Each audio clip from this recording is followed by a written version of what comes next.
today I'm going to read you one of my short stories from my Elements of Mystery collection. In this, I've written 118 short stories for each of the named elements in the periodic table. Today I'm going to read number 30, Zinc. Luke kicked off his flip-flops and wiggled his toes in the hot sand of Playa Linda Beach. Holding his billabong surfboard, his sky-blue eyes scanned the glassy waves, pounding the purity of the shores of his favorite place to surf, Playa Linda Beach. Part of the Canaveral National Seashore remained unblemished from any commercial development which tarnished most of Florida's beaches. He inhaled the salty scent of the ocean as the mist of the crashing waves lightly sprayed his face. He tossed his head to the side to remove his overgrown, sun-streaked blonde hair from his eyes. Examining the waves, he smiled at their 5-foot peaks as he contemplated the optimal place to put in his 6-foot surfboard. Turning to the left, he looked north towards New Smyrna Beach, the shark bite capital of the world. Luke enjoyed the view of nothing but the waves and vegetated dunes diminishing in the horizon. He turned to the right to a view just as beautiful, +1 space shuttle nestled against Launch Complex 39A, off in the distance at Kennedy Space Center.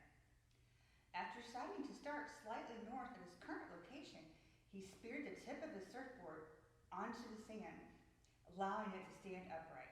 He slowly removed his Def Leppard t-shirt from his tanned, muscular upper body and threw it on the sand along with his towel.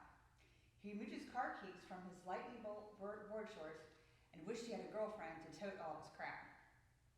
He opened a small canister of zinc oxide and dipped 2 fingers into the thick, cold goop.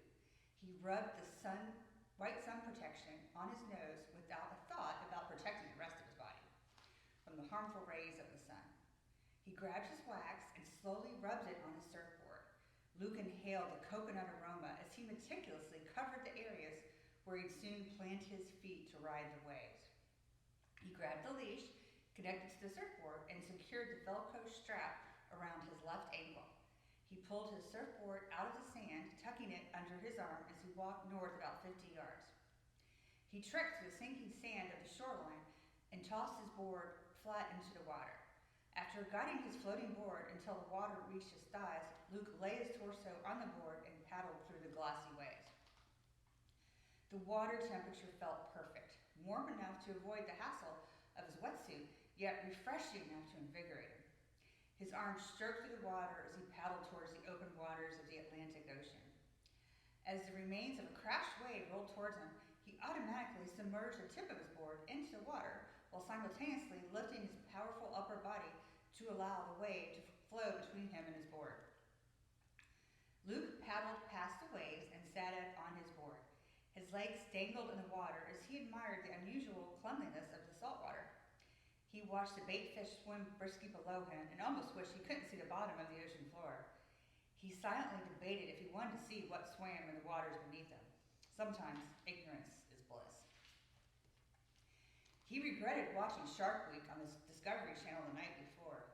He'd wished he'd never learned the close proximity of sharks to the shores of Florida's beaches, or how sharks often confuse the dangling limbs of surfers on their boards with edible seals. Luke couldn't risk the ridicule of his friends calling him a pussy because he felt afraid to go into the water. So he sucked up his fears and said a silent prayer. A rush of excitement filled his chest as a perfect wave rose towards him. He rotated his board to face the beach and dipped his arms into the water to paddle toward shore. The wave lifted him up and the board as the force propelled him forward. Luke placed his hands on the board and his strong forearms quickly pushed up as his feet automatically planted themselves on the rear of the board. Luke kept his knees bent as he squatted on the board. Using his hips, knees, and feet, he rotated the board back and forth as he rode the 4-foot wave to the shore. With the wave tunneling behind him, he rotated the board up, attempting to catch air. The board rose out of the water, then rotated back down into the wave. He wiped out face first into the wave, swallowing salt water as the board leash yanked him towards the shore.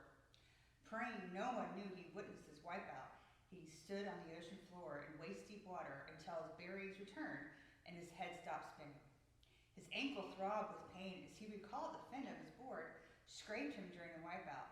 He lifted his injured limb out of the water and examined a small amount of blood oozing out of the scrape. Something whooshed near his legs, and Luke prayed the cause was merely the swirling current from the recently crashed wave. Laying on the board again, he paddled out beyond the breaking point of the waves. He sat on his board, letting his feet dangle in the water below. Luke saw the shark fin about 20 yards out, swimming parallel to the shore. He gently lifted his dangling legs out of the water, cursing for not remembering something so simple as blood attracts sharks. He lay on his floating board with all his appendages safely out of the water, praying for the recognizable bull shark fin to pass. In an instant, the fin turned towards the shore, heading straight for him. Oh, shit. Luke paddled frantically, scared to have his arms in the water, but more scared to risk floating on a surfboard as the shark swam towards him. As he paddled faster than he ever thought humanly possible, he heard the screams of the sunbathers watching in horror from the shore. Luke never looked back to gauge the shark's location. He just kept paddling. He felt a strong force lift him up as the board and body rose.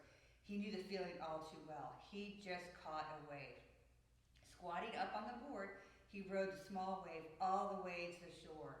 When the board's fins dragged the bottom of the shallow waters, Luke hopped off the board and onto the safety of the sandy beach, never looking back.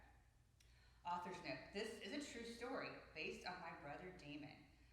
For the record, he went surfing the very next day. Our parents, never knew this happened to their son until they read this short story. All right, come back next time for more of my short stories in my Elements of Mystery collection. In the meantime, hit subscribe, like, share, and tell your friends, and go buy my books at my website, elementsofmystery.com.